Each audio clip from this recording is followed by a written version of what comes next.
ଯା 7 ମାସର ଗର୍ଭବତୀ ଥିଲା ରୋଷେଇ ଘରେ ରୋଷେଇ କରୁଥିଲା। ଆରବ ବସି ଡ୍ରଇଂ ରୁମ୍ରେ ନ୍ୟୁଜ ପେପର ପଢୁଥିଲା। ସେଇ ସମୟରେ ଆରବର ଭଉଣୀ ଆଉ ଭେଣେଇ ଘରକୁ ଆସିଗଲେ। ଆରବ ସେମାନଙ୍କୁ ଦେଖି ବହୁତ ଖୁସି ହେଇଗଲା। ତାପରେ ଆରବ ରୋଷେଇ ଘରକୁ ଯାଇ ପୂଜାକୁ କହିଲା, ମୋ ଭଉଣୀ ଆଉ ଭେଣେଇ ଆସିଛନ୍ତି, ସେମାନଙ୍କ ପାଇଁ ଆମେ ହୋଟେଲରୁ ଖାଇବା ମଗେଇଦବା। ପୂଜା କହିଲା, ନାଇଁ, ତମେ ବ୍ୟସ୍ତ ହବା ଦରକାର ନାହିଁ, ଯେତିକି ବି ଖାଇବା ମୁଁ ରୋଷେଇ କରିଛି ସେମାନଙ୍କୁ ହେଇଯିବ। ତାପରେ ଡାଇନିଂ ଉପରେ ସମସ୍ତଙ୍କ ପାଇଁ ପୂଜା ଖାଇବା ପଡ଼ିଥିଲା।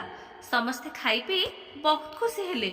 ହେଲେ ପୂଜା ପାଇଁ କିଛି ବି ଖାଇବା ନଥିଲା। ରୋଷେଇ ଘରେ ଆରବ ପୂଜା ପାଖକୁ ଆସିଲା, କହିଲା, ମୋ ସାଙ୍ଗର କାଲି ବାହାଘର, ଚାଲ ଆମେ 2 ଜଣ ଯାକ ଯିବା, ସେମାନଙ୍କ ପାଇଁ କିଛି ଗୋଟେ ଗିଫ୍ଟ ନେଇ ଆସିବା। ତାପରେ 2 ଜଣ ଯାକ ବାହାରକୁ ଚାଲିଗଲେ। କିନ୍ତୁ ପୂଜା ହୋଟେଲରେ ଆରବକୁ ଦେଖି ବହୁତ ଆଶ୍ଚର୍ଯ୍ୟ ହେଇଗଲା। ପଚାରିଲା, ତମେ ଏଠିକି? ତମେ କଣ କିଛି ଖାଇନଥିଲ? ତମକୁ ଭୋକ ଲାଗୁଛି?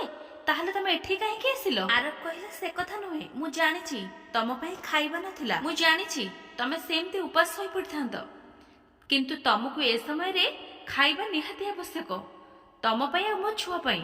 ଏକଥା ଶୁଣି ପୂଜା କାନ୍ଦି ପକେଇଲା। ଏବେ ଆପଣ ମାନେ କୁହନ୍ତୁ, ଆରବ ଠିକ କଲା କି ଭୁଲ କଲା?